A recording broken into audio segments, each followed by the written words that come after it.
AITA for ruining my ex-husband's retirement after he tried to hide a small fortune from me during our divorce. My 38F ex-husband, Mark, 41M, is a classic car guy. During our 12-year marriage, he spent every weekend in the garage tinkering with what he called junkers. He always complained about how much money he was wasting on these rusty old frames, and he used it as an excuse for why we couldn't go on nice vacations or renovate our kitchen. A year ago, I found out Mark was having an affair with a 22-year-old from his car club. When I filed for divorce, he turned into a total monster. He claimed he had nothing, no savings, no equity, just his worthless hobby cars. During mediation, Mark's lawyer presented a list of 6 cars in various states of disrepair. Mark testified under oath that the total value of the scrap metal in his garage was less than $10,000. He even put on a whole performance about how he'd have to sell his beloved junk just to afford a lawyer. He offered me a generous deal.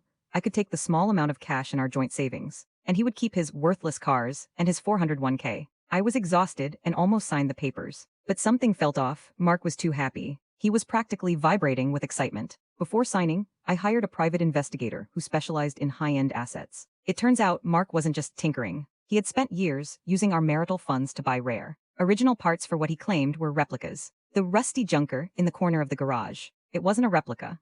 It was an incredibly rare 1960s sports car that he had meticulously restored using off-the-books cash he'd been skimming from his business. He'd even rented a secret storage unit 3 towns over containing 2 more fully restored classics. The actual value of his worthless hobby was closer to $750,000. I didn't say a word until the final court hearing. My lawyer stood up and presented the VIN numbers, the storage unit lease, and an expert appraisal. The judge was livid because Mark had lied under oath and attempted to fraudulently conceal assets. The judge applied a sanction clause. The judge didn't just give me half. He awarded me 100% of the car collection as a penalty for Mark's bad faith. I hired an auction house the following week. I didn't keep a single car.